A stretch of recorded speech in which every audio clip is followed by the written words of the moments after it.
नमस्ते बच्चों, मैं संस्कृत शिक्षिका। आज मैं आप लोगों को संधि के नियमों के बारे में विवेचना करने आई हूँ। संधि क्या है, कैसे होता है, ये सारे नियम हम अभी सीखेंगे। सबसे पहले इसकी परिभाषा को हम देखते हैं। दो वर्णों के, इसका मतलब संधि में दो अक्षर या लेटर को जोड़े जाते हैं और तो दो वर्णों के मेल से हुए परिवर्तन, जो चेंजिंग होता है, परिवर्तन हो जाता है, उसके कुछ रूल्स होते हैं। हम सबको सबके साथ नहीं जोड़ सकते हैं, उस रूल को हम संधि कहते हैं। जैसे देव प्लस आलय, यहाँ पर देव के अंत में अ वर्ण है, अ लेटर है, और आलय के अंत में आ वर्ण है। तो हम केवल अ और आ का संधि करेंगे।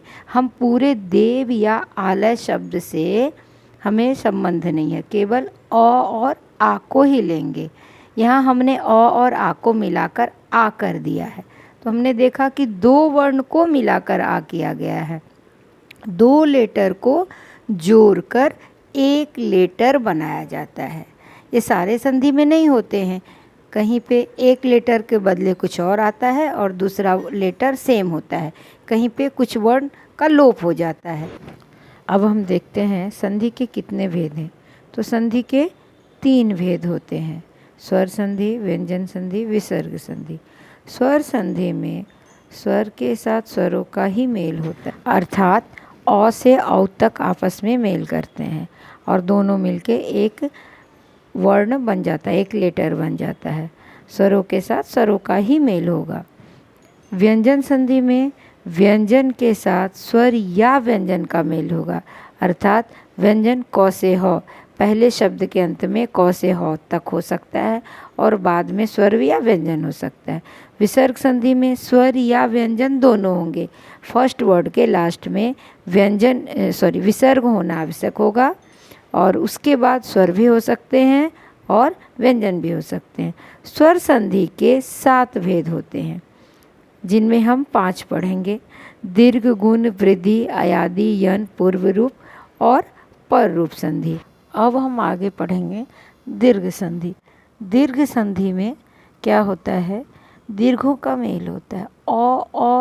अ या आ हो और फिर अ या आ हो तो दोनों मिलकर आ बनेगा। हम एक एक उदाहरण देखते हैं। देव में अ है, आलय में आ है, दोनों मिलके आ बना, देवा, वो के बाद आ दिखता है।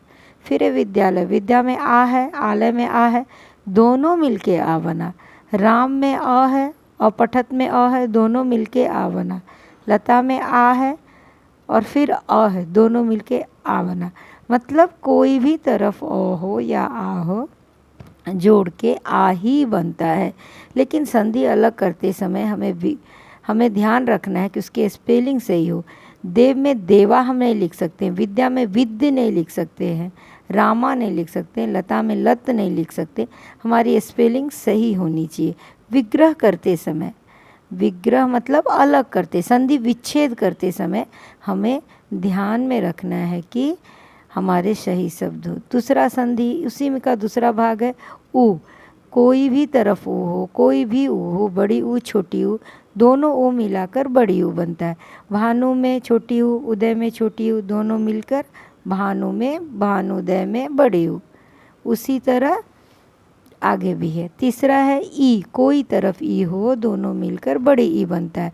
कवि इक्षति, उसमें बड़ी ई। नदी प्लस ईशः नदीशः, रवि प्लस ईशः रविशः, नदी प्लस इक्षा नदीक्षा। जोड़ने के बाद बड़ी, लेकिन अलग करते समय हमें ध्यान देना है कि रवि की स्पेलिंग सही होनी चाहिए।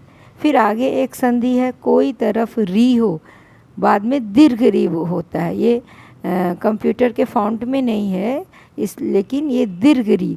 पितृऋणम में त में 2 बार री की मात्रा आएगी, पितृ प्लस ऋणम पितृणम, और त में 2 बार हम री लगाएंगे। आगे है गुण संधि। गुण संधि में अ या आ के बाद ई हो, कोई भी ई, छोटी या बड़ी, दोनों मिलकर ए बनता है।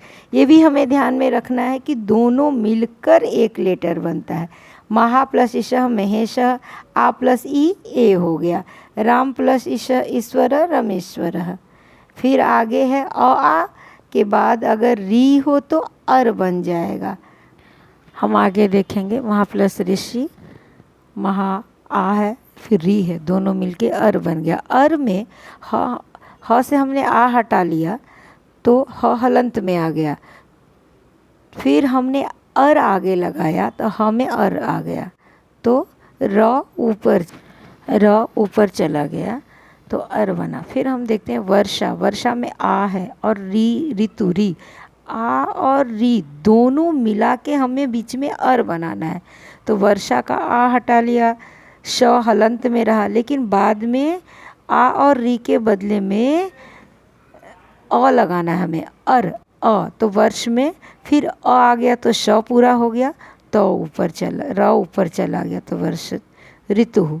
फिर आगे हम पढ़ेंगे आ के बाद अगर ऊ हो तो ओ हो जाता है। जैसे सूर्य प्लस उदय, सूर्योदय, महा प्लस उर्मी, महोर्मी, गृह प्लस उपवनम, गृहोपवनम। हमें बस यही ध्यान देना है कि जोड़ते समय बीच में ओ की मात्रा डालनी है। अलग करते समय उदय में ऊ है, छोटी ऊ, उदय में छोटी ऊ है, उर्मी में बड़ी ऊ है, तो अलग करते समय हमें कैसे लिखना है वो हमें ध्यान में रखना है। इसके बाद है वृद्धि संधि। वृद्धि संधि में क्या होता है, आ के बाद ए या ऐ हो तो दोनों मिलकर ऐ बन जाता है। तथा में आ है फिर ए है तो दोनों मिलके ऐ की मात्रा थ के ऊपर दिख रहा है। तथैव महा प्लस ऐक्यम, मतैक्यम, उसमें भी ए की मात्रा और आ की मात्रा दोनों को जोड़ के ऐ की मात्रा हो जाती है। उसका वृद्धि संधि का दूसरा रूप है औ या आ के बाद ओ या औ रहे तो औ हो जाएगा। महा में आ है, औषध में औ है तो दोनों मिलके औ बन गया। फिर महा ओजह, ओज में ओ है, फिर भी दोनों मिलके औ बन रहा है। हमें संधि करते समय जोड़ने से ज़्यादा ध्यान अलग करने पे भी रखना है। अलग करते समय हमारी जो वर्ड है उसकी स्पेलिंग रॉन्ग नहीं हो सकता है। जैसे औषधम में औ है, ओज में ओ है, तो अलग करते समय हमें इसके स्पेलिंग को ध्यान में रखना है। इस तरह हमने देखा कैसे संधि बनता है, कैसे विग्रह होता है और इसके अलग अलग कैसे शब्द बन जाते हैं।